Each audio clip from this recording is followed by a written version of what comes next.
Today at that same event in Egypt, President Trump was caught on a hot mic talking to the president of Indonesia, saying something about how he was going to set up a meeting for the president of Indonesia with Eric Trump, his son, the blonde one, who manages the Trump family business. Eric Trump has no job in the U.S. government. There is no reason why an American president should be arranging meetings for one of his family members with the head of state of another country, particularly when he's at an international meeting. All right, folks, so Donald Trump just got busted doing a corrupt deal on a hot mic, and we have to talk about it because it's yet further proof that the Trump administration is by far the most objectively corrupt presidency in the history of this country. But before we unpack all that, if you end up liking this video and you want to support the channel, please be sure to hit the like, subscribe, and alert bells before you go. Before we return to Rachel Maddow, let's look at some of the reporting surrounding this. So Mediaite has this. Did Trump get caught talking about a personal business deal with Indonesia's president? Indonesian president, or the Indonesian president, because I'm not going to even attempt to pronounce his name. I will butcher it. Subianto. I just tried it. I don't think I butchered it. I think I nailed it. The Indonesian president was caught on a hot mic asking Donald Trump for a meeting with his son, Eric Trump, the executive vice president of the Trump Organization. Reuters first reported on the moment, which occurred just after Trump addressed a summit in Egypt. Quote, "Can I meet Eric?" Subianto reportedly asked Trump. Quote, "I'll have Eric call. Should I do that? He's such a good boy. I'll have Eric call." Trump responded.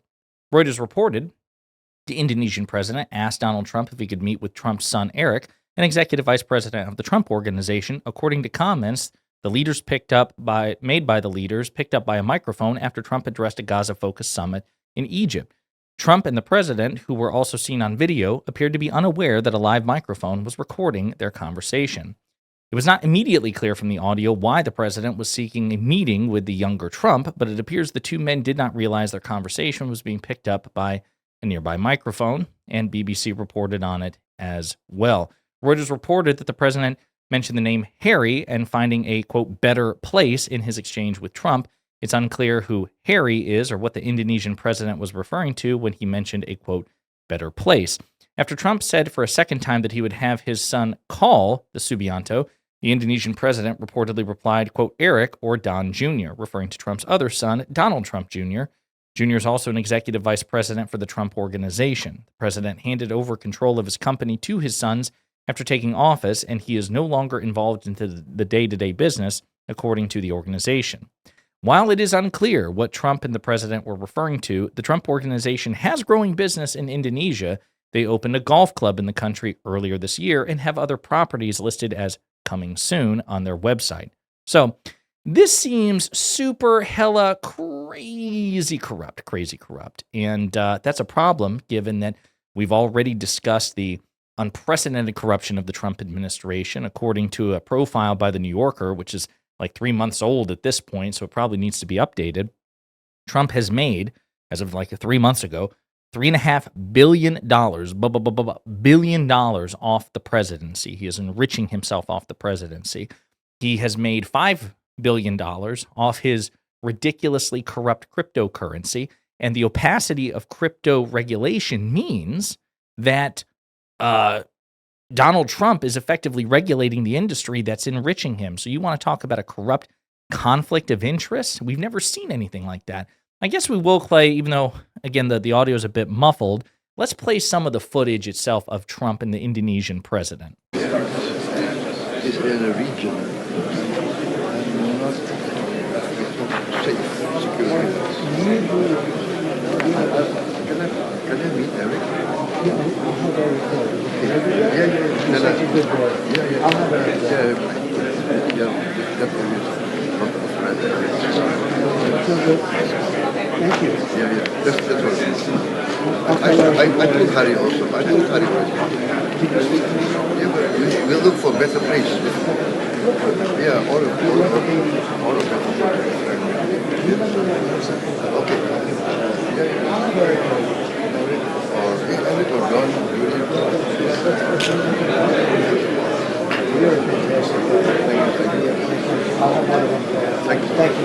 I like that you told me that. We don't need that. Well, that sure as hell doesn't look very good. It doesn't look very above board. I mean, the entire time that they're talking, the Indonesian president is keeping his eyes on the press cameras in the distance. He just assumes that the microphone isn't hot, isn't live, but we're hearing snippets of their dialogue. And again, it really looks conspiratorial, really looks shady, and seems to be further evidence of Trump's unparalleled corruption, that the Indonesian president feels like he has to court the financial interests of Trump's family in a corrupt way in order to extract favorable terms from the Trump administration in the future. With that in mind, let's go back to what Rachel Maddow has to say, because she has some more evidence about what specifically Eric and Don Jr. Might play in terms of a role and their interest in engaging with the Indonesian president. Why Eric Trump? I don't know. But hey, look, just last week, Eric Trump was promoting the Trump family's brand new golf course deal in Indonesia, calling it a stunning golf destination. And now the president, in his official capacity, presumably, is hooking up his son, who is running the family business, with the president of Indonesia, the country that is hosting this new Trump family boondoggle in that country. And that is not to be confused with the Trump family boondoggle in Qatar, where the Trump family has a new golf course and tower and luxury apartments or something or other. The nation of Qatar, Trump in his first term said they were a funder of terrorism at a very high level. But then Qatar did this deal for this new Trump luxury development in their country. And then Qatar gifted Trump a $400 million luxury jet, which he plans to refit at taxpayer expense for his own use as president, and then not give to the next president. He plans to then keep it for his presidential library after he leaves office. And now Trump has announced that if Qatar is attacked, the United States will respond as if we have been attacked. Almost like a NATO Article 5 guarantee, right? So, yes, it's important to note, like even with the Qatar luxury jet, remember this deal. Trump in his first term signed a deal with, I believe, Boeing to create 2 new Air Force One jets, and it's going to cost taxpayers billions of dollars. There have been delays on the fulfillment of that contract. Trump gets back into office. He's upset at still having to use the old but perfectly serviceable Air Force One that he used in his first term, that President Biden used, that Obama used, et cetera, and so forth. So rather than cancel the contracts, say, you know what, damn it, this is taking way too long, you're going to pay us back, or we're going to renegotiate the contract, he keeps the contract in place, solicits this luxury jet, this $400 million luxury jet from Qatar, says, okay, taxpayers will pay to have this thing retrofitted to serve as my new Air Force One, which will cost $1 billion.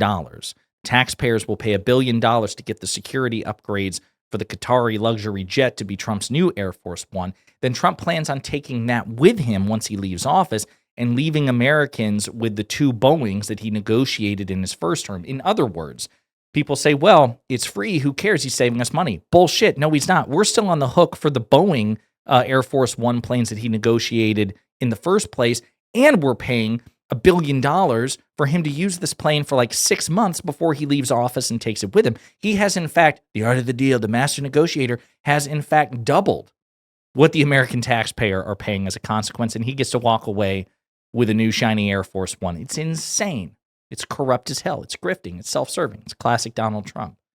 So this hot mic moment is really instructive. That Donald Trump looks at these diplomatic summits as a way to extort and to solidify his own personal financial interests. Again, he's made billions of dollars off the presidency. And I want to remind you, MAGA claimed for 4 years under President Biden that Biden was corrupt and that Biden was the most corrupt, and that Hunter Biden's proximity to power and Hunter Biden's prosperity was demonstration of Joe Biden's corruption. Even if we take the most maximal interpretation of the Hunter Biden corruption at face value, which we shouldn't. Was it nepotistic? Yes. Yes, it is. And you can criticize that. Perhaps you should. But even Trump engaged in nepotism by hiring Jared Kushner, his son-in-law, and his daughter Ivanka Trump to serve in his first term as senior advisors, White House officials. So that was even more nepotistic because Hunter Biden never had a role in the Biden administration. But even set that aside. Take everything they claim about Joe and Hunter Biden at face value. Objectively, what Donald Trump is doing with his family, the cryptocurrency, the bullshit meme coins, this hot mic arrangement with Indonesia, building all these golf resorts as president in various countries who are seeking his patronage, That is literally orders of magnitude more corrupt. And here we have more evidence of it. Trump getting busted on a hot mic. And unfortunately, the media is not going to give a damn. And that's a problem. You and I and every one of us, we should give a damn. We should not become nor allow ourselves to become desensitized to Donald Trump's corruption. You should be pissed about it. In the meantime, let me know what you think in the comments.